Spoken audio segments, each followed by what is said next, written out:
ব্যক্তি যখন আল্লাহর প্রিয় হয়ে যায়, কোন ব্যক্তিকে যখন আল্লাহ পছন্দ করা শুরু করে, আল্লাহ রব্বুল আলামিন বান্দাকে তখন পরীক্ষার সম্মুখীন করেন। কারণ আল্লাহ রব্বুল আলামিন বলে, বান্দারে দুনিয়ার কোনো কিছুই পরীক্ষা ছাড়া হয় না। কারণ আপনি শুনবেন, একটা বাদশাহ, একজন বাদশাহ তার মেয়ের বিবাহ দিবে, রাজ্যের মধ্যে ঘোষণা করে দিল, আমার একটা সুন্দরী বিচক্ষণ রাজকন্যা আছে, তাকে তোমরা কারা কারা বিয়ে করতে চাও? যুবকদের মধ্যে 1000 যুবক দাঁড়ায় গেছে। এরা সবাই বলল, বাদশাহ আপনার কন্যাকে আমরা বিয়ে করতে চাই, আমি বিয়ে করতে চাই। বাদশাহ বলল, সবার কাছে বিয়ে দিতে পারবো না, আমি তো একজনের কাছে বিয়ে দিব, 1000 জন তোমরা দাঁড়ায় গেছো, আমি তোমাদেরকে পরীক্ষা করব, আমার মেয়ের উপযুক্ত যে তার কাছে বিয়ে দিব তোমরা। সুতরাং এই যে বিশাল বড় নদী আছে, ওই যে ছোট ফেনী নদী মনে করেন, কথার কথা, এই নদীটা শীতের বেলা এই পার থেকে ওই পারে তোমরা সাঁতরায়া যাবা, সবার আগে যেই যুবকটা সাঁতরায়া উঠতে পারবে আমার মেয়েকে তার কাছেই বিবাহ দিব। আরেকজন বাদশা বলল, তোমরা আমার মেয়েকে বিয়ে করতে চাও? বলে হ্যাঁ। তাহলে আমার শত্রুপক্ষের সাথে তোমরা যুদ্ধ করো। যেই যুবক শত্রুদের সাথে যুদ্ধ করবে আর শত্রুদেরকে পরাজিত করবে আর শত্রুদেরকে পরাজিত করে বিজয় সিনায় আনবে, আমার মেয়েটাকে ওই ছেলের হাতেই তুলে দিব। এইবার মানুষেরা বলে, আপনি না আপনার মেয়েটাকে এই যুবকের কাছে দিবেন, তাহলে যুবকের গায়ের থেকে আপনি রক্ত ঝরাইতেছেন কেন? যুবকের বলে, ও যুবক তুমি এত কষ্ট করো কেন? যুবক বলতেছে, কিসের কষ্ট? আরে কষ্টের পরেই তো মিষ্টি, কথা বলেন ঠিক কিনা? আমার আল্লাহ বলে, ও গোলাম, আমি আল্লাহকে তুমি পেয়ে যাবা, আমার বানানো নাজো নিয়ামতের জায়গা জান্নাতকে তোমরা পেয়ে যাবা, শুধু পেয়ে যাবা, মাংনা পেয়ে যাবা। বান্দা এমনটা হবে না, বরং আমি আল্লাহ যাকে যত বেশি মোহাব্বত করব তার তত বেশি বিপদ আপদ বালা মুসিবত এই দুনিয়ার মধ্যে তাকে দিয়া আমি আল্লাহ পরীক্ষা করতে থাকবো। বিবিরে বলল, বিবি আমি তোমাকে অনেক মায়া করি, মোহাব্বত করি, এই বিবি তোমাকে অনেক ভালোবাসি, তোমার মায়ার মোহাব্বত আমার অন্তরে আছে। এবার বিবি একটা চিরকুটের মধ্যে কাগজের মধ্যে লিখে দিল, স্বামী আমার, আপনি না আমাকে মোহাব্বত করেন, মায়া করেন, আপনি আমাকে অন্তর দিয়ে ভালোবাসেন, আমার খাবার প্রয়োজন, আমার কাপড়ের প্রয়োজন পরিধান করবার জন্য, আমার থাকবার ঘরের প্রয়োজন আছে, আপনি আমার জন্য থাকার ব্যবস্থা করেন, খাবারের ব্যবস্থা করেন, পরিধানের কাপড়ের ব্যবস্থা করেন। স্বামী ওই চিরকুটটা পকেটের মধ্যে নিয়া আরেকজন মহিলার সাথে পরকীয়ার সম্পর্ক আছে, ওই পরকীয়া মহিলারে নিয়া ফেনীর বিভিন্ন জায়গায় ঘুরতে যায়, ওই পরকীয়া মহিলারে বিভিন্ন রেস্টুরেন্টে নিয়ে খাওয়ায়, বিভিন্ন শপিং মলে গিয়া ওই পরকীয়া মহিলার জন্য কাপড় চোপড়ের ব্যবস্থা করে দেয়। বিবিরে বলে, বিবি তোমারে মোহাব্বত করি, ভালোবাসি, কিন্তু বিবির চাহিদাগুলো পূরণ করে না, বিবির কথা মতো স্বামী কাজ করে না, স্বামী কাজ করে পরকীয়া মহিলার জন্য, স্বামী কেনাকাটা করে দেয় পরকীয়া মহিলার জন্য, খাবার দাবার কিনে দেয় পরকীয়া মহিলার জন্য, যত চাহিদা পূরণ করার সব চাহিদা পূরণ করে পরকীয়া মহিলার জন্য। আর যদি স্বামী স্ত্রীর কাছে এসে বলে, স্ত্রী আমি তোমাকে মায়া করি, মোহাব্বত করি, স্ত্রী বলবে, না না তুমি মিথ্যুক, তুমি ধোঁকাবাজ, তুমি প্রতারক, ঠিক কিনা বলে?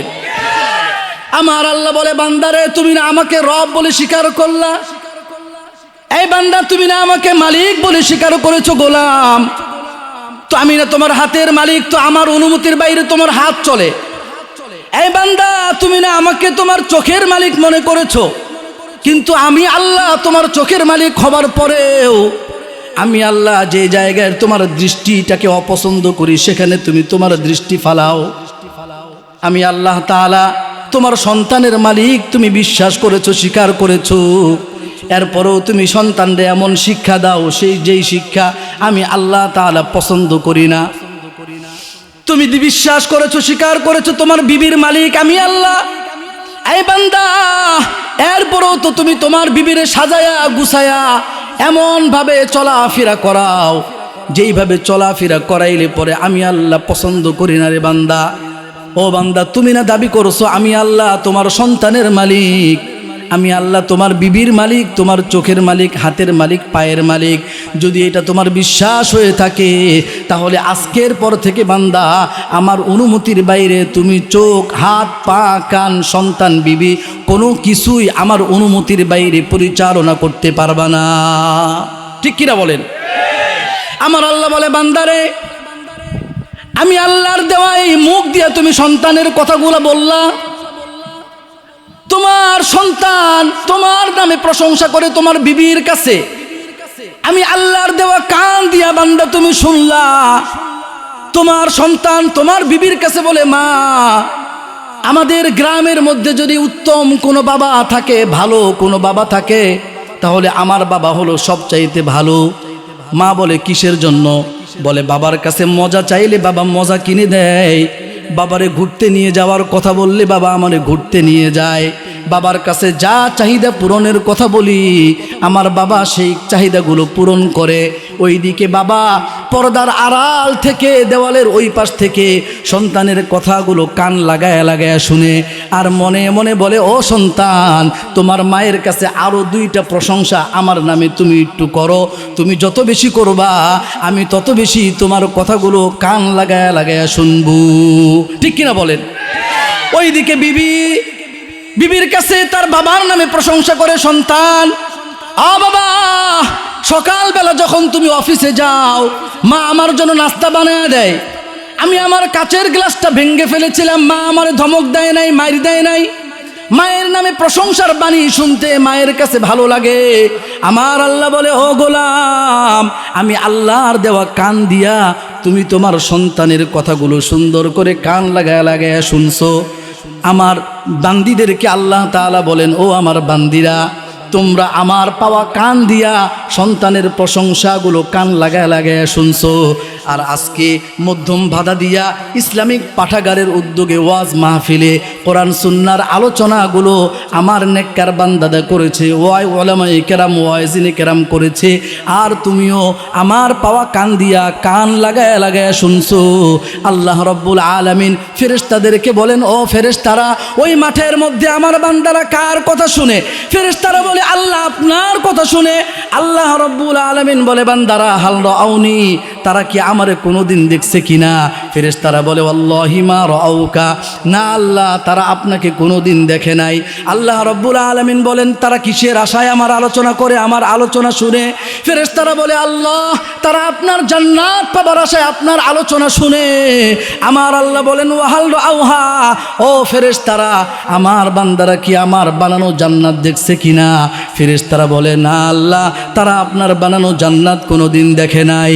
আমার আল্লাহ বলে, ফেরেশতারা রে তারা কিসের থেকে মুক্তি পাওয়ার জন্য আলোচনাগুলো করে? ফেরেশতারা বলে, আল্লাহ তারা তো জাহান্নাম থেকে মুক্তি পাওয়ার জন্য আলোচনা করে। আমার আল্লাহ বলে, বান্দারা আমার, ও ফেরেশতারা ওয়াহাল রাউহা, বান্দারা কি আমার জাহান্নাম কোনোদিন দেখছে কিনা? ফেরেশতারা বলে, আল্লাহি মা রাউহা, ও আল্লাহ জাহান্নাম কোনোদিন দেখে নাই। আমার আল্লাহ ডাক দিয়া বলে, ফেরেশতারা রে আমার বান্দারা জান্নাত কোনোদিন দেখে নাই, আমার বান্দারা জাহান্নাম কোনোদিন দেখে নাই, আমার বান্দারা আমাকেও কোনোদিন দেখলো না, এরপরও বান্দারা আমার বরত্বের কথা বলে, এরপরও বান্দারা আমার বরত্বের কথা শুনে। আমি আল্লাহর দেওয়া কান দিয়া এতদিন পর্যন্ত সন্তানের কথা শুনছে, এতদিন পর্যন্ত বিবির কথা শুনছে, বসের কথা শুনছে, নেতার কথা শুনছে, মালিকের কথা শুনছে, শ্রমিকের কথা শুনছে, বন্ধুর কথা শুনছে। আজকের দিনে বান্দারা আমার ওয়াজের ময়দানে আমার আলোচনাগুলো শুনতেছে। বান্দা ও ফেরেশতারা আমি তোমাদেরকে ঘোষণা করলাম, ফাউশহিদুকুম, আমি তোমাদেরকে সাক্ষী রাখলাম, আন্নী কদ গফরতু লাহুম, আমি আল্লাহ তাআলা যারা আমাকে না দেখেও বিশ্বাস করে জাহান্নাম চায়, জাহান্নাম থেকে মুক্তি চায়, জান্নাত চায়, আমি আল্লাহ তাআলা আমার এই বান্দাদেরকে সাধারণ ক্ষমা ঘোষণা করে জাহান্নাম থেকে মুক্তি দিয়ে জান্নাতের মেহমান বানায় দিলাম। তাহলে আজকে আমরা কান লাগায় লাগায় কার কথা শুনবো? এই ভাই, বন্ধু বান্ধব নিয়ে অনেকবার আলোচনা করলাম, কোনো ফায়দা নাই। প্রত্যেক দিন রাতের 1-2টা পর্যন্ত বন্ধু বান্ধবরা মিলে আড্ডাবাজি দেয়, কোনো ধরনের ফায়দা নাই, কোনো ধরনের লাভ নাই। আমরা আজকে এই মাহফিলে বসেছি, কোনো ধরনের লাভ যদি নাও হয়, এই জন্যই বসলাম মালিক আমার। এই কান দিয়ে কতজনের কথা শুনলাম রে মালিক, এই কান আপনি দিয়েছেন। আজকের 1 ঘন্টা আমরা আপনার কান দিয়ে আপনার কথা শোনার জন্য বরাদ্দ করলাম। রাজি আছেন তো ইনশাআল্লাহ?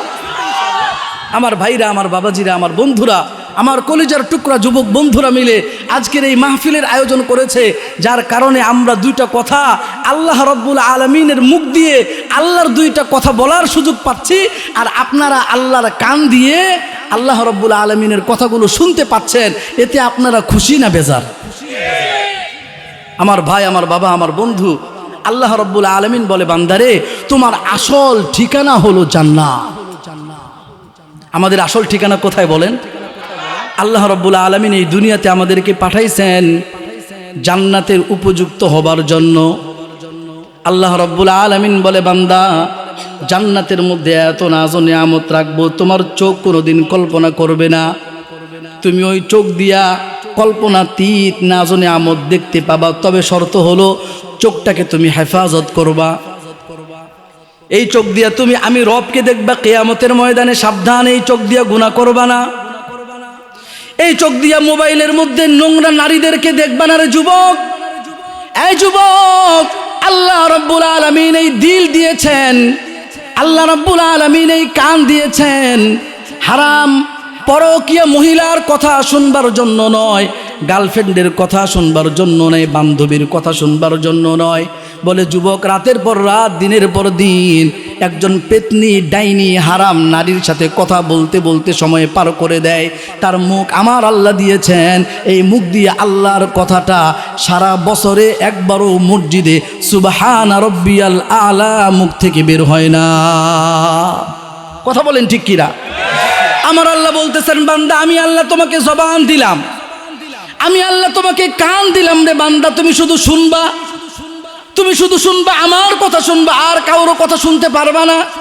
আমি আল্লাহ তোমারে জবান দিলাম, আমার সাথে কথা বলবা, আর কারোর সাথে কথা বলার জন্য নয়। তুমি দেখো না তোমার পাড়াপড়শির মধ্যে অনেকে বোবা আছে, কথা বলতে পারে না, বুক কথা বলতে পারে না। আমি আল্লাহ তোমাকে কথা বলার তৌফিক দিলাম। তুমি দিনের পর দিন, রাতের পর রাত কোন মহিলার সাথে কথা বলো, কোন বান্ধবীর সাথে কথা বলো, না না বিবাহের সম্পর্ক ছাড়া, বিবাহের আগে কোনো মহিলার সাথে, কোনো পেতনি ডাইনির সাথে তুমি কথা বলতে পারবা না। এই মুখটাকে আমার জন্য তোমাকে রাখতে হবে বান্দা, বিকজ এই মুখের মালিক আমি আল্লাহ। এই মুখ তোমাকে ওই ডাইনি আর পেতনি, তোমার গার্লফ্রেন্ড, তোমার বান্ধবী দেয় নাই, এই মুখ আমি আল্লাহ দিয়েছি। সুতরাং আমার হুকুমের বাইরে এই মুখ তুমি ব্যবহার করতে পারবা না। তাহলে আমাদের অঙ্গ প্রত্যঙ্গগুলো, আমাদের পুরো জীবন, আমাদের পুরো বডি আল্লাহ পাক পরীক্ষা করবার জন্য দিয়েছেন। কিসের জন্য দিয়েছেন বলেন? পরীক্ষা করবার জন্য দিয়েছেন। আল্লাহ তাআলা বলেন, বান্দা তুমি যদি আমার কাছে আসতে চাও, আমার জান্নাত যদি পেতে চাও, জান্নাত বড় দামি জিনিস, আমি আল্লাহ তাআলা বড় দামি জিনিস। আমার পর্যন্ত যদি আসতে হয়, আমি রবকে যদি তুমি দেখতে চাও, তাহলে সাবধান সাবধান, মাংনা মাংনা তুমি পাইবা না। ও ভাই, ও বন্ধু, আমার যুবক ভাই, আরে ফ্রিতে বিড়িও পাওয়া যায় না, ঠিক কিনা বলেন? আরে জান্নাত এত দামি জিনিস, তুমি বুঝি মাংনা মাংনা পাইবা? আমার আল্লাহ বলে, না বান্দা না, জান্নাত পাবার জন্য তোমাকে কষ্ট করতে হবে, পরীক্ষা দিতে হবে। ইয়া আইয়ুহাল ইনসানু ইন্নাকা কাদিহুন ইলা রাব্বিকা কাদহান ফামুলাকি। আমার আল্লাহ বলে, বান্দারে তুমি তোমার রবের সাথে সাক্ষাৎ করবা, একের পর এক সাধনা দিয়া, একের পর এক পরিশ্রম করে, মুজাহাদা করে, পরীক্ষা দিতে দিকে পাকা পুক্ত করে আমি আল্লাহ তাআলা তোমাকে পারফেক্ট করে এরপরে আমার সাথে জান্নাতে তোমাকে দিদার দান করব। হযরতে সাদ বিন আবি ওয়াক্কাস রাদিয়াল্লাহু তাআলা আনহুর হাদিস বলেছি, মুসলিম শরীফের হাদিস। সাদ বিন আবি ওয়াক্কাস রাদিয়াল্লাহু তাআলা আনহু জান্নাতের 10 জন সাহাবীর একজন। 10 জন সাহাবীকে একটা হাদিসে আল্লাহর হাবিব সাল্লাল্লাহু আলাইহি ওয়াসাল্লাম জান্নাতের সার্টিফিকেট দান করেছেন। আমাদের যুবক ভাইরা অনেক খেলোয়াড়ের নাম জানে, অনেক গায়কের নাম জানে, অনেক নায়কের নাম জানে, সিঙ্গার ড্যান্সার অনেকের নাম জানে, কিন্তু যদি জিজ্ঞেস করা হয় যুবক জান্নাতের সার্টিফিকেট প্রাপ্ত একটা হাদিসের মধ্যে আল্লাহ রসুল 10 জন সাহাবীর নাম বলেছেন, একটা যুবক দাঁড়ায় যাও, আমাদের সমাজে 10 জন জান্নাতি সাহাবীর নাম বলার মতো যুবকের বড় অভাব।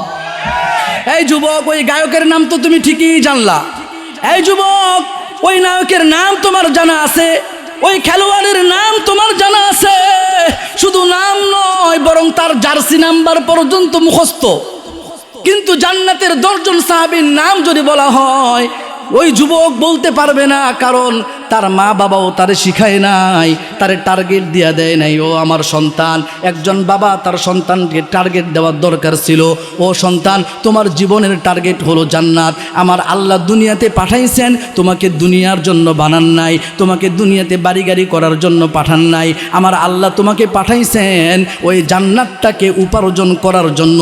এই দুনিয়াতেই প্রস্তুতি নেওয়ার দরকার আছে না নাই?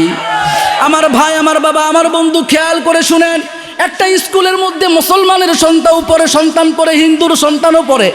যদি সন্তানদেরকে জিজ্ঞেস করা হয় তোমার স্বপ্ন কি, 2 জনের স্বপ্ন একটা, 2 জনেই বলে আমরা লেখাপড়া করে এরপরে চাকরি বাকরি করব, এরপরে একটা বাড়ি বানাবো, সুন্দরী একটা মেয়েকে বিয়ে করব, এরপরে একটা গাড়ি কিনবো, এইটাই হলো জীবনের স্বপ্ন। আমার আল্লাহ বলে না বান্দা না, একটা হিন্দু সন্তানের ছেলেরও, একটা হিন্দু ছেলের জীবনের স্বপ্ন এইটা, একজন মুসলমান সন্তানের জীবনের স্বপ্ন এইটা। একটা হিন্দু বাবা তার সন্তানকে যেই স্বপ্নগুলো দেখায়, একটা মুসলমান বাবা, একজন মুসলমান বাবা তার সন্তানকে একই রকম স্বপ্ন দেখাইলে আপনি মুসলমান বাবা হিসেবে আপনার মুসলমান সন্তানকে আপনি কি দিতে পারছেন? কথা বলেন ঠিক কিনা? তাহলে পার্থক্য হওয়ার দরকার আছে না নাই? আমার আল্লাহ বলে বান্দা তুমি যদি খেয়াল করে দেখো, ওই জান্নাতি 10 জন সাহাবীর একজন সাহাবী হচ্ছেন সাদ বিন আবি ওয়াক্কাস রাদিয়াল্লাহু আনহু। আবি ওয়াক্কাস রাদিয়াল্লাহু তাআলা আনহু আল্লাহর হাবিব সাল্লাল্লাহু আলাইহি ওয়াসাল্লামকে বললেন, ইয়া রাসূলুল্লাহ আইয়ুন নাসি আশাদ্দু বালাআন, দুনিয়ার মধ্যে কোন মানুষগুলো আল্লাহ রাব্বুল আলামিনের বেশি বেশি পরীক্ষার সম্মুখীন হন? আল্লাহ রসুল সাল্লাল্লাহু আলাইহি ওয়াসাল্লাম বললেন, আল আম্বিয়া ও আল্লাহ রাব্বুল আলামিন বেশি বেশি পরীক্ষা করেন। আল্লাহু আকবার, সব ধরনের পরীক্ষা দেন, কখনো কখনো ক্ষুধা দেন, কখনো কখনো সম্পদ ধ্বংস হয়ে যায়, কখনো কখনো গাছের ফল নষ্ট হয়ে যায়, কখনো কখনো ভয় হয়। আমার আল্লাহ বলেন, আমি আল্লাহ তাআলা আমার নেককার পছন্দনীয় নৈকট্য ভাজন বান্দাদেরকে মাঝে মাঝে পরীক্ষা করি ক্ষুধা দিয়া, মাঝে মাঝে পরীক্ষা করি ভয় দিয়া, মাঝে মাঝে পরীক্ষা করি ব্যবসায়িক লোকসান দিয়া। আল্লাহর হাবিব সাল্লাল্লাহু আলাইহি ওয়াসাল্লাম বলেন, এই দুনিয়ার মধ্যে সবচাইতে পছন্দনীয়, আল্লাহ তাআলার কাছে পছন্দনীয় মানুষ হলো নবীগণ, আর নবীগণকে আল্লাহ তাআলা সবচাইতে বেশি পরীক্ষা করেন। এরপরে রাসূলুল্লাহ বললেন, সুম্মাল আমসাল ফাল আমসাল, সবার আগে আল্লাহ তাআলা নবীদেরকে বেশি পরীক্ষা করেন, এরপরে যারা যত বেশি নেককার তারা তত বেশি পরীক্ষার সম্মুখীন। একজন মুরব্বী এসে বলল, হুজুর আমি তো 5 ওয়াক্ত নামাজ পড়ি, এরপরেও আমার বিপদ বালা মুসিবত আমার ঘর ছাড়ে না। একবার আমার বিবি অসুস্থ হয়ে যায়, ভালো হলে সন্তান অসুস্থ হয়, আমার সন্তানটারে বিদেশ পাঠাইলাম। আমার ভাইয়ের 2টা ছেলে এতদিন পর্যন্ত বিদেশে গেছে, জমিনের পর জমিন কিনতেছে, বাড়ি বানাইতেছে, টাকা পয়সার অঢেল সম্পত্তির মালিক হয়ে যায়। আমার ভাইয়ের ছেলেরাও নামাজ কালাম পড়ে না, আমিও নামাজ কালাম পড়ি, আমার সন্তানরাও পড়ে। আমার ভাইয়ের ছেলেরাও নামাজ পড়ে না, ভাইও নামাজ পড়ে না, কিন্তু তাদের টাকা পয়সার অভাব নাই, আর আমরা আল্লাহর ইবাদত বন্দেগী করি, কিন্তু আমাদের বিপদের কোনো শেষ নাই। এমন আছে না নাই বলেন? এই বান্দা বড় পেরেশান, মনে করে হায় হায় আল্লাহ বুঝি আমার দিকে চোখ তুইলা তাকাইলো না। আমার আল্লাহ বলে, ও বান্দা তুমি কি দুনিয়ার মধ্যে সব কিছু পাইতে চাও? এই দুনিয়া হলো ক্ষণস্থায়ী রে গোলাম। আমি আল্লাহ তাআলা দুনিয়ার মধ্যে আমার ওই সকল বান্দাদেরকে বেশি বেশি পরীক্ষা করি, যেই বান্দাদেরকে আমি আল্লাহ নিজের কাছে টানতে চাই। কারণ যেই লোকের যত বেশি দুনিয়া, ওই লোকটা তত বেশি আল্লাহর থেকে অনেক দূরে। কথা বলেন ঠিক কিনা? বাংলাদেশের মধ্যে যারা একবারে টপ লেভেলের, যারা যেই সকল ধনী মানুষ, একবারে যাদের হাজার হাজার কোটি কোটি লক্ষ লক্ষ মিলিয়ন বিলিয়ন ডলারের মালিক যারা, ওই সকল ব্যক্তিদের কয়জন মাহফিলে আপনার মতো আমার মতো এসে আল্লাহর কথা শুনতে পায়? যাদের কথা, যাদের বড়লোকের কথা, ধনাঢ্যতার কথা, টাকা পয়সার কথা পত্রপত্রিকায় লেখা হয়, ওই সকল কয়জন মানুষ আল্লাহর কথাগুলো শুনতে পায়? এমন কয়জন মানুষ দিনদার আছে? কারণ যেই লোকটা দুনিয়া নিয়ে পাগল, ওই লোকটা আল্লাহ নিয়ে কোনোদিন পাগল হইতে পারে না। ঠিক কিনা বলেন? আমার আল্লাহ বলে, বান্দারে আমার, গোলাম আমার, যুবক বন্ধুরা খেয়াল করে শোনো, আমার আল্লাহ বলে, ও বান্দা, আমি আল্লাহ দুনিয়ার মধ্যে সবচাইতে পরীক্ষা করছি আমার নবীদেরকে। এরপরে পরীক্ষা হবে যারা নেককার, দিনদার, পরহেজগার, তাদেরকে। এমনও পরীক্ষা দিতে হবে মাঝে মধ্যে শীতের রাতে কষ্ট করে ওযু করে নামাজ পড়তে হবে। এরপরে বান্দাকে টাকা পয়সা খরচ করা লাগবে। এমনও হতে পারে আমি আল্লাহকে পাবার জন্য তার জীবনও হুমকির মুখে পড়তে পারে। কথা বলেন ঠিক কিনা? বলে, এই পরীক্ষা কি শুধু এই উম্মতের জন্য? বলে, না না, শুধুমাত্র এই উম্মতের জন্য নয়, বরং অতীতের সব উম্মতের জন্যই এমন পরীক্ষার ব্যবস্থা রাখা হয়েছে। সূরাতুল বুরুজ আল্লাহ রাব্বুল আলামিন বলেছেন, কুতিলা আসহাবুল উখদুদ, গর্তওয়ালারা ধ্বংস হয়ে যাক, গর্তওয়ালারা ধ্বংস হয়ে যাক। মুফাসসিরিনে কেরাম লিখেছেন, গর্তওয়ালারা ধ্বংস হয়ে যাক মানে কি বোঝাচ্ছেন? মুফাসসিরিনে কেরাম একটা ঘটনা নিয়ে এসেছেন, মুসলিম শরীফের ঘটনা। হযরতে সুহাইব আর-রুমি রাদিয়াল্লাহু তাআলা আনহু ঘটনাটা বর্ণনা করেছেন। একজন রাজা, অতীত জামানার একজন রাজা, উনি হলেন জালেম রাজা, জুলুমকারী, জনগণের উপর অত্যাচার করে, নিজের ক্ষমতাকে কুক্ষিগত করবার জন্য, দীর্ঘস্থায়ী করবার জন্য জনগণের উপরে জুলুম নির্যাতনের স্টিম রোলার চালায়া দেয়। এইটা শুধু ওই সময়ে না, বরং বর্তমান জমানাও যারা নিজের ক্ষমতাকে কুক্ষিগত করতে চায়, দীর্ঘস্থায়ী করতে চায়, এরা যে কোনোভাবে জুলুম নির্যাতন করে জনগণকে দমায় রাখতে চায়। কথা বলেন ঠিক কিনা? ওই জমানায় ওই রাজা নিজের প্রজাদেরকে বলে, আমি হলাম তোমাদের রব, তোমরা আমার কথা মতো চলবা, আমি তোমাদেরকে যেমনে চলতে বলবো আমনেই চলবা। আর আল্লাহ রাব্বুল আলামিনের নির্দেশ হলো, না বান্দা না, আমি আল্লাহ তোমার জীবনের মালিক, আমি আল্লাহ তোমার যৌবনের মালিক, আমি আল্লাহ তোমার সন্তান বিবির মালিক। তুমি তোমার জীবনকে, তোমার সন্তানকে, তোমার বিবিকে আমার কথা মতো চালাইবা। জোরে বলেন, কার কথা মতো? কারণ আমাদের সবার মালিক কে? সবাই একটু আওয়াজ দিয়ে বলেন কে? আমার আল্লাহ বলে, বান্দারে আমি তোমার মালিক, সুতরাং আমার কথা মতো চলবা। আমি তোমার সন্তানের মালিক, সুতরাং আমার কথা মতো চালাইবা। আমি তোমার বিবির মালিক, সুতরাং তোমার বিবিরে আমার মতো তুমি সাজগুজ করাইবা। এমন জায়গায় তোমার বিবিরে পাঠাইবা না যেই জায়গায় পাঠাইলে আমি আল্লাহ নারাজ হয়ে যাই। তোমার বিবিরে সাজায়া গুজায়া গায়ে হলুদের অনুষ্ঠানে পাঠায়ও না। তুমি নতুন বিবাহ করছো যুবক, তোমার বিবিটারে আরেকজনকে দেখাও না, কারণ এই বিবির মালিক কে? জোরে বলেন। আমার আল্লাহ বলে, তুমি যদি বিশ্বাস করে নাও তোমার বিবির মালিক আমি আল্লাহ, তাহলে আমার অনুমতির বাইরে অন্য কাউকে তোমার বিবিরে সাজগুজ করায়া দেখা সাক্ষাৎ করানোর কোনো সুযোগ তুমি কইরা দিবা না। ওই রাজা বলে, না না, তোমরা আল্লাহর কথা মানবা না, মানবা আমার কথা। বলেন নাউজুবিল্লাহ। বাদশাহ নিজেকে রব বলে প্রকাশ করবার জন্য একজন জাদুকরের ব্যবস্থা করছে, অলৌকিক ঘটনা ঘটায়। ওই জাদুকর বিভিন্ন অলৌকিক ঘটনা ঘটানোর মাধ্যমে এলাকার, সমাজের, সাম্রাজ্যের, রাজ্যের যে মানুষগুলো আছে তাদেরকে বুঝাইলো, তোমাদের যে বাদশাহ আছে এই বাদশাহ হলো তোমাদের রব। কারণ এই বাদশাহ তোমাদেরকে অলৌকিক ঘটনা ঘটায়া দেখায়। তোমরা যেটা করতে পারো না তোমাদের বাদশাহ এটা কইরা দেখায়। সুতরাং তোমাদের রব আল্লাহ নয়, তোমাদের রব হলো এই বাদশাহ। চিৎকার দিয়ে বলেন নাউজুবিল্লাহ। এইবার ওই জাদুকর বাদশারে বলল, বাদশাহ আমি তো বৃদ্ধ হয়ে গেছি, আমার বয়স বেড়ে গেছে, এতদিন পর্যন্ত আপনার রাজত্ব আমি টিকায়া রাখছি, জনগণ যেন আপনাকে রব বলে স্বীকার করে নেয়, আপনার কথায় উঠবে, আপনার কথায় বসবে, আপনি যদি তাদেরকে যা করতে বলেন তারা তাই করবে। এইটার জন্য আমি আমার জাদুবিদ্যা দিয়ে আপনাকে আমি সহযোগিতা করেছি, নুসরত করেছি। এখন তো আমি বৃদ্ধ হয়ে গেছি, আপনার রাজ্যের মধ্য থেকে একটা বুদ্ধিমান, বিচক্ষণ, মেধাবী একটা যুবক আমাকে দেন। ওই যুবকের আমি আমার জাদুবিদ্যাটা শিখাবো, ওই যুবক আবার আমার মতো আপনাকে সহযোগিতা করবে। বাদশাহ গোটা রাজ্যের মধ্যে এলান করে দিল, আমার রাজ্যের মধ্যে এমন একটা যুবক চাই, যেই যুবকের মাথার ব্রেন থাকবে তুখার, প্রখর মেধাবী সম্পূর্ণ, প্রখর মেধার অধিকারী হবে, অনেক বিচক্ষণ হবে। এমন একটা যুবক তোমাদের কাছে আমি চাই।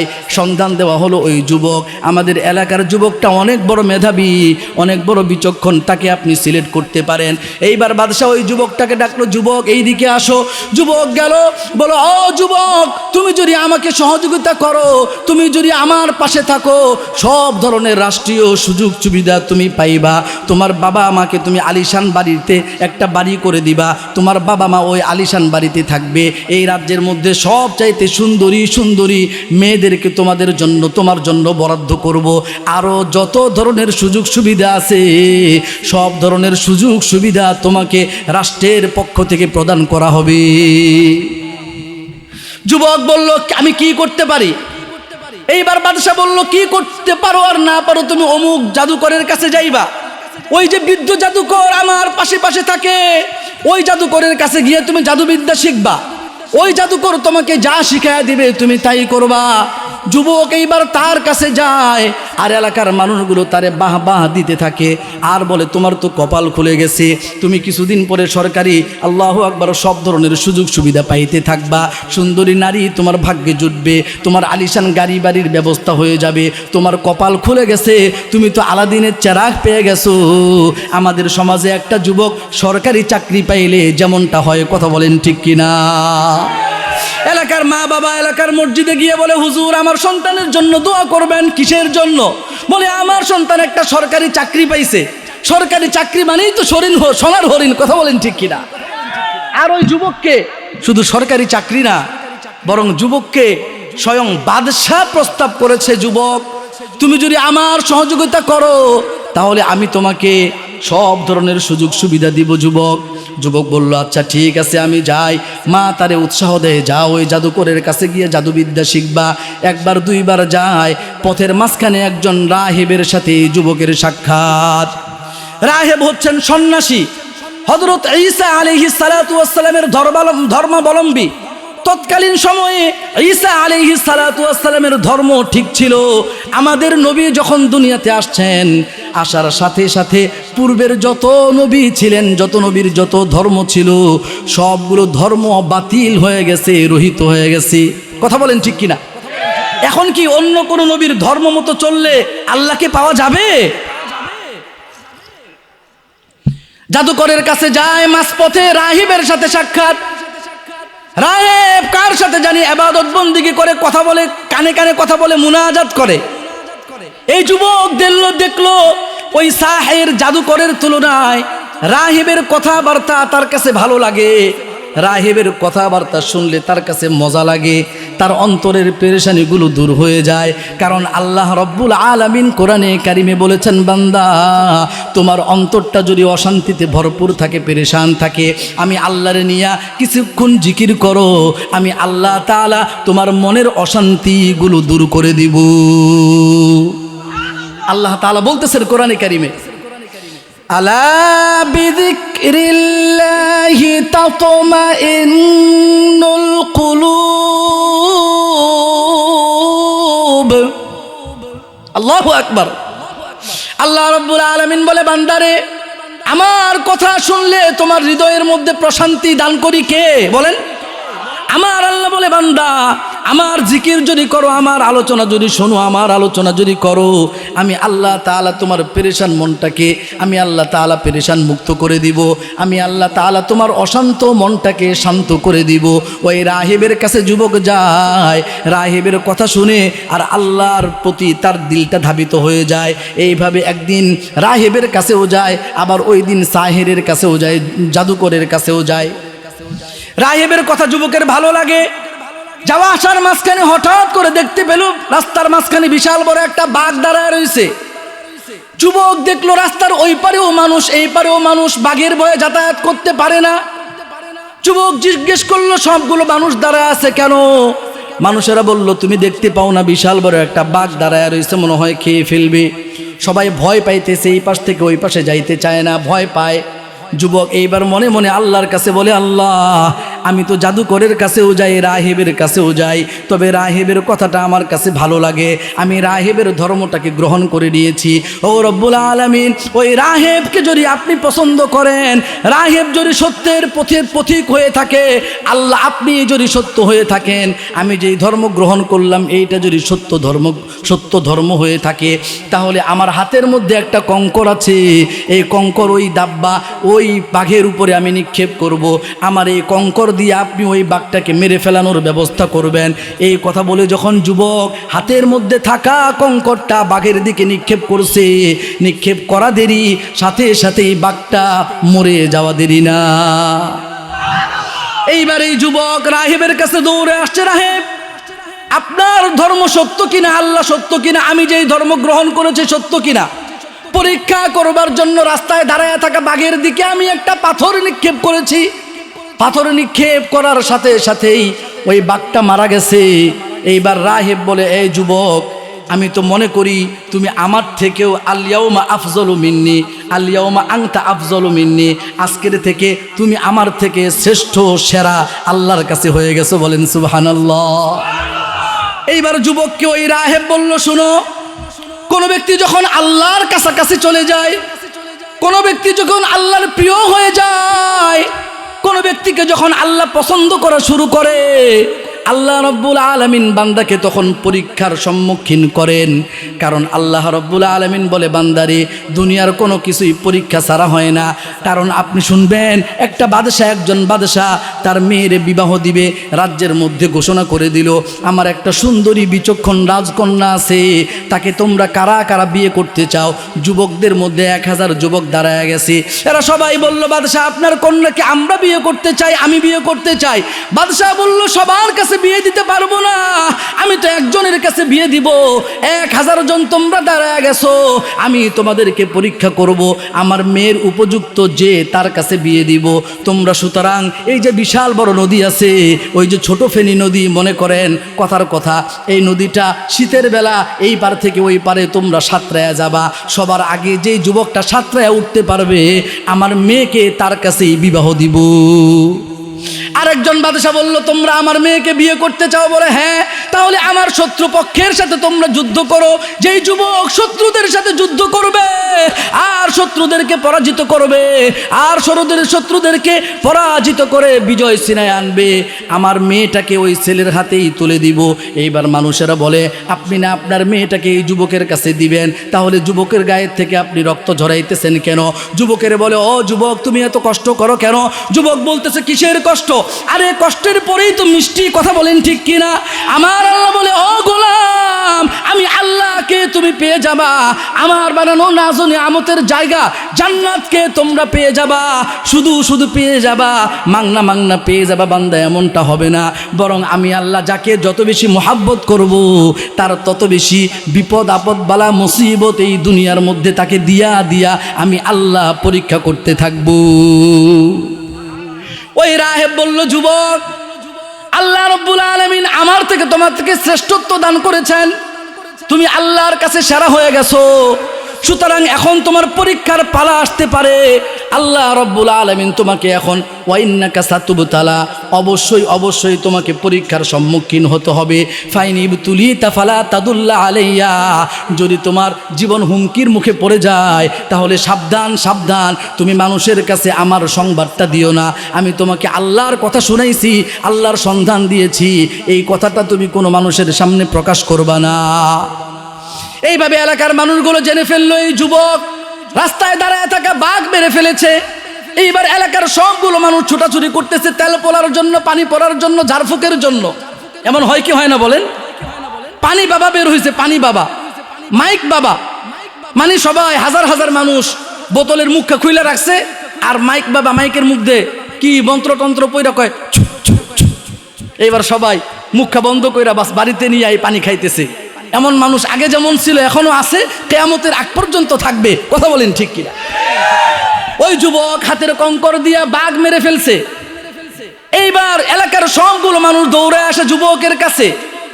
আমাদের সমাজের মাইক বাবার কোনো কেরামতি নাই, আসলে কিন্তু ভণ্ডামি, কথা বলেন ঠিক কিনা? কিন্তু এই যুবকের সম্পর্ক আল্লাহর সাথে হয়ে গেছে। রাহেব বলতেছে, এই যুবক, তুমি কিন্তু আল্লাহর পরীক্ষার সম্মুখীন হবা। এই মানুষেরা তোমার কাছে দৌড়ায় আসে, মানুষেরা আসে, এসে বলে আমি তো অসুস্থ, আমার একটু হাত বুলায় দেন। যুবক যখন গায়ে হাত বুলায় দেয়, কুষ্ঠ রোগ ভালো হয়ে যায়। বলেন সুবহানাল্লাহ। যুবক যখন অন্ধ মানুষের চোখের মধ্যে হাত বুলায়, সাথে সাথেই চোখের দৃষ্টি শক্তি ফিরে দেন কে? এইভাবে আস্তে আস্তে আগে বা রাজার দরবারে উজিরের কাজ করতো এমন একজন উজির, সে এখন অন্ধ হয়ে গেছে। রাজা তারে রাজদরবার থেকে বের করে দিয়েছে, তুমি তো এখন দেখতে পাও না, তোমার দিয়া রাজ্যের কোনো কাজ হবে না, যাও, বের হয়ে যাও। এইবার ওই লোকটা সেই যুবকের কাছে আসছে, যুবক, শুনলাম তুমি নাকি অন্ধ ব্যক্তির চোখের মধ্যে হাত বুলাইলে চোখ ভালো হয়ে যায়, তুমি নাকি মানুষদেরকে অন্ধত্ব থেকে দৃষ্টি দিতে পারো। যুবক বলে, না না, আমি দিতে পারি না। দৃষ্টি দেওয়ার মালিক, জোরে বলেন কে? ইন্নাল্লাহা ইয়াশফি। আমি মানুষকে অন্ধত্ব থেকে দৃষ্টি দিতে পারি না, দৃষ্টি শক্তি দিতে পারি না। দৃষ্টি শক্তি দিতে পারেন আমার রব। আপনি যদি ওই রবের উপরই ঈমান আনেন, আমি আল্লাহ তাআলার কাছে দোয়া করব, আমি আল্লাহ তাআলার কাছে চাইব। আমার বিশ্বাস, আমি আল্লাহর কাছে চাইলে আমার আল্লাহ আমার চাওয়াটা ফিরায় দিবেন না, বরং আমার চাওয়াটা আমার আল্লাহ পূর্ণ করে দিবেন। আল্লাহ রাব্বুল আলামিন বলতেছে, বান্দারে, ওইটা শুধু ওই যুবকের বেলায় নয়, তোমরাও যদি আমার কাছে চাইতে পারো, আমি আল্লাহ চাওয়া দেরি তোমাদেরকে দিতে দেরি করব না। সুবহানাল্লাহ।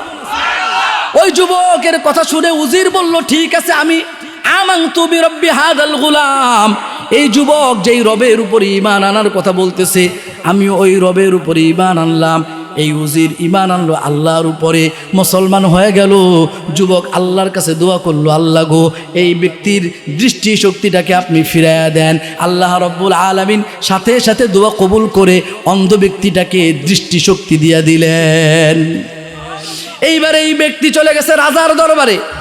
রাজ দরবারে যাওয়ার পরে রাজা বলল, মান রদ্দা বাসরাক, মান রদ্দা আলাইকা বাসরাকা।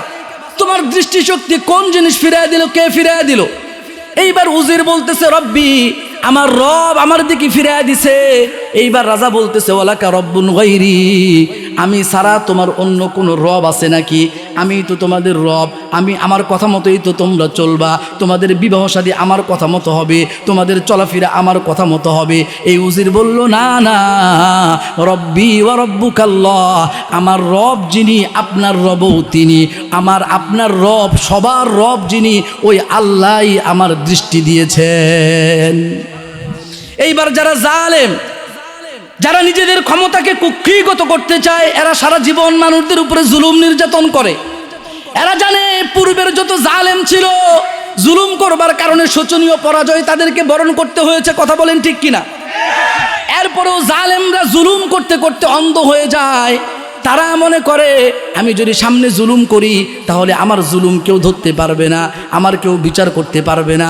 কিন্তু এদের কল্পনার বাইরেও আল্লাহ তাআলা এমন ফায়সালা করেন, এরা নিজের মাতৃভূমি ছাইরা একবারে যত বন্ধু বান্ধব আছে, যত আত্মীয় স্বজন আছে, সবাই মিলা আল্লাহু আকবার প্লেনে কইরা, বিমানে কইরা ভাগা শুরু কইরা দেয়। কথা বলেন ঠিক কিনা? আল্লাহর ধরা বড় ধরা। আমার ভাই, আমার বাবা, আমার যুবক বন্ধু, খেয়াল করে শুনেন। ওই রাজা বলল, তোমাকে ওই রবের সন্ধান কে দিয়েছে আমাকে বলো। এবার উজির বলল, আমাকে একটা বালক দিছে, আর ওই বালকের আরেকজন রাহেব দিছে, সন্ন্যাসী দিছে। এইবার বাদশা বলল, ওই বালক আর সন্ন্যাসীরে নিয়ে আসো, রাহেবেরে নিয়ে আসো। নিয়ে আসা হলো। উজিরে বলতেছে, তুমি আমাকে বিশ্বাস করো, আল্লাহকে বিশ্বাস করা বাদ দিয়া দাও।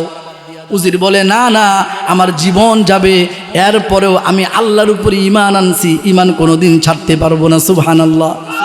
কারণ আমি আল্লাহকে পায়া গেছি, যেই রব আমারে আল্লাহ বানাইছেন, যেই রব আমাকে বানাইছেন, যেই রব আমাকে জান্নাতের স্বপ্ন দেখাইছেন, ওই রব আমায়, ওই রবের উপরে যখন ঈমান আনছি, ওই রবের সাথে যখন আমার কানেকশন হয়ে গেছে, সম্পর্ক হয়ে গেছে, তখন দুনিয়ার সব সম্পর্ক আমার কাছে বেমূল্য হয়ে গেছে, মূল্যহীন হয়ে গেছে, তুচ্ছ হয়ে গেছে।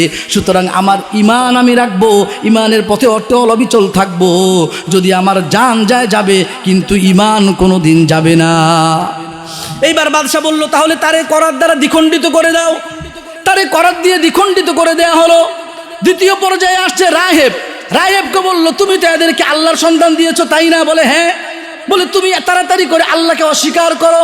রাহেব বলে না না, আমি আল্লাহকে অস্বীকার করব না। আমার বন্ধু, আমার সাথী যে আল্লাহর জন্য জীবন দিয়েছে, ওই আল্লাহর কাছে তো একদিন আগে হোক একদিন পরে হোক আমাদের সবাইকে যেতেই হবে। কথা বলেন ঠিক কিনা? রাহেব বলে না না, আমার জান যাবে এরপরও ঈমান দিতে পারবো না। এইবার বাদশা বলল, তারেও তোমরা জবাই করার ব্যবস্থা করে দাও। তাকেও শহীদ করে দেয়া হলো। বাকি আছে ওই বালক। এইবার বালককে বলল রাজা, তার সেনাবাহিনীকে বলল, সেনাবাহিনী তারে তোমরা পাহাড়ের উঁচাই নিয়ে যাও, পাহাড়ের চূড়ায় নিয়ে যাও। পাহাড়ের চূড়া থেকে তারে একবারে নিক্ষেপ করে দিবা, নিচের দিকে তাকে ঠেলে ফেলে দিবা, নিক্ষেপ করে দিবা। সে পাহাড়ের উঁচা থেকে যখন নিচে পড়ে যাবে মারা যাবে। সেনাবাহিনী গেছে। ওই বালক আল্লাহ রব্বুল আলামিনের কাছে বলে, আল্লাহ, এই জমিনের মধ্যে আমরা 3 জন মানুষ ইমানদার ছিলাম। জোরে বলেন কয়জন? একজন হলো রাহেব সন্ন্যাসী, 2 নম্বরে ওই উজির, 3 নম্বরে আমি বালক। ওগো আল্লাহ তাআলা, ওই উজিরও দুনিয়ার থেকে চলে গেছে, শাহাদাত বরণ করছে, শহীদ হয়ে গেছে। আমার রাহেব, আমাকে আল্লাহ আপনার সন্তান যিনি দিয়েছেন, ওই রাহেবও দুনিয়ার থেকে চলে গেছে রে আল্লাহ। এখন একমাত্র আমি বাকি আছি। আমি যদি মারা যাই, এই জমিনে আপনার ইবাদত করার মতো কেউ নাই। সুতরাং তারা আমাকে পাহাড়ের উঁচায় নিয়ে গেছে, আপনি তাদের জন্য যথেষ্ট হয়ে যান। আল্লাহুম্মা কফিনিহিম বিমা শিতা। এই যুবক কার কাছে দোয়া করেছে? জোরে বলেন কার কাছে? আল্লাহ রাব্বুল আলামিন পাহাড়ের মধ্যে কম্পন সৃষ্টি করে দিয়েছেন। সেনাবাহিনীর সবাই কাঁপতে কাঁপতে পাহাড়ের উঁচা থেকে সবাই নিচে পড়ে মারা গেছে। যুবক দৌড়ে চলে গেছে রাজার দরবারে। রাজা বলল, ব্যাপার কি? তোমার বন্ধুরা কোথায়? তোমার সাথীরা কোথায়? যারা তোমাকে পাহাড়ের উপর থেকে নিচে ফেলে দিয়ে হত্যা করতে চেয়েছিল, আমার সেনাবাহিনী কোথায়? বলল, আল্লাহ তাআলা তাদের জন্য যথেষ্ট হয়ে গেছেন। এইবার বাদশা বলল, তুমি তাহলে মরো নাই, তারা মরে গেছে? বলে জি। এইবার নৌবাহিনীকে বলল, ও নৌবাহিনী, তোমরা তারে সাগরের মাঝখানে নিয়ে যাও। সাগরের মাঝখানে গিয়া নদীতে এদেরকে সাগরের মাঝখানে গিয়া নৌকা ডুবায়া তাকে মৃত্যু দিয়া দিবা। এইবার নৌবাহিনীর একটা দল সাগরের মাঝখানে নিয়ে গেল। যুবক আবার আল্লাহর সাথে দোয়া করলো, আল্লাহর কাছে দোয়া করলো, আল্লাহ আল্লাহুম্মা কফিনিহিম বিমা শিতা। ওগো রব্বুল আলামিন, আমি একমাত্র যুবক, আপনার ইবাদত করার জন্য দুনিয়ার জমিনে আছি। আমি যদি মৃত্যুবরণ করি, কে ইবাদত করবে রে মালিক? আল্লাহ রব্বুল আলামিন যুবকের কথা শুনলো। ওই নৌবাহিনী এমন বড় ঘূর্ণিঝড়, আল্লাহু আকবার, এমন বড় বড় ঢেউ শুরু হয়ে গেছে, এমন বড় বড় ঢেউ। এই ঢেউয়ের আঘাতে আঘাতে ওই নৌবাহিনীর সবাই নদীর মধ্যে ডুবায়া নিজেরাই মারা গেছে। যুবক আবার দৌড়ায় চলে আসছে রাজার দরবারে। সুবহানাল্লাহ। রাজা বলতেছে, ব্যাপার কি? তোমাকে আমি মারতে পারবো না? যুবক বলে, না না, আমাকে মারতে পারবেন না, একটা মাধ্যমে মারতে পারবেন। এই যুবক আল্লাহর কাছে বলে, আল্লাহ, এতদিন পর্যন্ত আপনাকে মেনে চললাম, আপনার পথে থাকবার কারণে দুনিয়ার সব সুযোগ সুবিধা ত্যাগ করলাম। বাদশা আমাকে বলেছিল দুনিয়ার সুন্দরী সুন্দরী মেয়েদেরকে আমাকে দিবে, দুনিয়ার মধ্যে আলিশান বাড়ি বানায় দেওয়ার প্রস্তাব আমাকে দিয়েছে, রাষ্ট্রীয় সব সুযোগ সুবিধা আমাকে দিয়েছে। আমি এগুলো গ্রহণ করি নাই, কারণ আমি জানি দুনিয়ার নারীরা যতই সুন্দর হোক, জান্নাতি সুন্দরী রমণীদের ধারে কাছেও তারা যেতে পারবে। ওগো আল্লাহ, দুনিয়ার যত নাজ ও নিয়ামত আছে, এগুলো আপনার জান্নাতের নাজ ও নিয়ামতের ধারে কাছেও যেতে পারবে না। ওগো আল্লাহ, আপনার উপরে ঈমান আনার কারণে আমার সাথীরা জীবন দিয়েছে, আমার মনে চায় আমি আপনার সাথে সাক্ষাৎ করব। আল্লাহ, আপনি আমাকে আপনার সাথে সাক্ষাতের ব্যবস্থা করে দেন। আল্লাহ রব্বুল আলামিন বলে, ও যুবক, তুমি তো আমার বন্ধু, ঠিক আছে, যদি তাই চাও তাহলে রাজাকে বলো তোমাকে শহীদ করে দেবার ব্যবস্থা করতে। তবে আমি এমন একটা পদ্ধতি গ্রহণ করব, রাজা তো চাইছে দুনিয়ার মধ্যে যেন আল্লাহকে ডাকার মতো কেউ না থাকে, কিন্তু আমি আল্লাহ এমন পরিকল্পনা করব, তোমার মৃত্যুর মাধ্যমে হাজারো ইমানদার দুনিয়ার মধ্যে জাগায়া যাবে। সুবহানাল্লাহ। এবার বাদশাকে ওই যুবক বলল, বাদশা, আপনি যদি আমাকে মারতে চান তাহলে বিশাল বড় একটা ময়দানে আপনার রাজ্যের সব মানুষদেরকে আপনি ডাকবেন। বাদশা বলল, ঠিক আছে। নির্দিষ্ট দিনে সব মানুষদেরকে ডাকা হলো, সব মানুষেরা উপস্থিত। এইবার বালক বলল, ঠিক আছে, আপনি এবার তীর মারেন। তীর মারতেছে, জল্লাদকে বলা হলো, জল্লাদ তুমি তীর মারো। তীর মারতেছে, দক্ষ তীরন্দাজ তীর মারতেছে, কিন্তু যুবকের গায়ে লাগে না, মরে না। এইবার যুবক বলতেছে, আপনি মারতে পারবেন না। বলে কেন? বলে আমি আপনাকে যেইভাবে বলবো ওইভাবেই মারতে হবে। বলে হ্যাঁ, তুমি বলো। এইবার যুবক বলে আপনি একটা তীর নেবেন, তীর নেওয়ার পরে বলবেন বিসমিল্লাহির রাব্বিল গুলাম। এই তীরটা আমি নিক্ষেপ করতেছি এই বালকের আল্লাহর নামের উপরে। এই বালকের আল্লাহ, এই বালকের রব যিনি আল্লাহ, ওই আল্লাহর নাম নিয়ে আমি তীরটা মারতেছি। এই কথা বলে আপনি তীর নিক্ষেপ করবেন। যখন তীর এই কথা বলে নিক্ষেপ করবেন তখন ওই তীরটা আমার গায়ে লেগে আমি মারা যাব। এইবার বাদশা বলল, জল্লাদ ঠিক আছে তুমি এমনি করেই মারো। এইবার জল্লাদ বলল বিসমিল্লাহির রাব্বিল গুলাম, ওই আল্লাহর নাম নিয়া তীর মারলাম, যে আল্লাহ এই রবের গোলাম। সুবহানাল্লাহ। আল্লাহ রাব্বুল আলামিনের নাম নিয়ে যখন তীর নিক্ষেপ করা হলো, বালক মারা গেছে, শহীদ হয়ে গেছে। আর আশপাশে দাঁড়ানো অনেকগুলো মানুষ বলল আমান্না বিরব্বিল গুলাম, আমান্না বিরব্বিল গুলাম, আমান্না বিরব্বিল গুলাম। আল্লাহু আকবার। সবাই বলে উঠলো হায় হায়, এতক্ষণ পর্যন্ত বাদশাহ চেষ্টা করেছে মারবার জন্য, মারতে পারে নাই। আর এখন যখন এই বালকের আল্লাহর নামে, এই বালকের রবের নাম নিয়ে যখন মারছে তখন শহীদ হয়ে গেল, এই বালক মারা গেছে। সুতরাং আমরা এই বাদশাকে রব বলে স্বীকার করি না, আমরা ওই রবকে রব বলে স্বীকার করি যেই রবের নাম নিয়ে তীর মারলে পরে বালক মারা যায়। এইবার ওই বাদশার ভক্ত যারা আছে তারা বলতেছে, কি ব্যাপার বাদশাহ, আপনি তো চাইছিলেন জমিনের মধ্যে আপনাকে ছাড়া অন্য কাউকে যেন রব বলে ডাকা না হয়, কিন্তু আপনি তো পারলেন না, ব্যাপার কি দেখছেন? এইবার বাদশা বলল, যারা যারা ঈমান আনছে আল্লাহর উপরে এদের সবার জন্য বিশাল বিশাল গর্ত খনন করো। বিশাল বিশাল গর্ত খনন করা হলো। বলো গর্তের মধ্যে তোমরা বিশাল বিশাল লাকড়িগুলো দাও, এরপরে আগুন জ্বালাও। লাকড়ি দেওয়া হলো, আগুন জ্বালানো হলো, বড় ট্যাগ আর পাতিল দিয়া দাও। একটা রেওয়ায়েতের মধ্যে আসছে পাতিলের মধ্যে তেল গরম কইরা ওই তেলের মধ্যে একজন ইমানদারকে দিতেছে আর শহীদ করে দিতেছে। আরেক রেওয়ায়েতের মধ্যে আসছে বিশাল বিশাল বড় গর্তের মধ্যে বিশাল বিশাল লাকড়ি, আগুন জ্বালানো। ওই প্রচণ্ড উত্তাপ আগুনের মধ্যে একজন ইমানদারকে দেয়। ফালানোর আগে বলে, তুমি বলো আমি তোমাদের রব, আল্লাহ তোমাদের রব না। আল্লাহু আকবার। যতজন ইমানদার ছিল সবগুলো ইমানদারকে আল্লাহর উপরে ঈমান আনার কারণে ওই আগুনের মধ্যে নিক্ষেপ করেছে।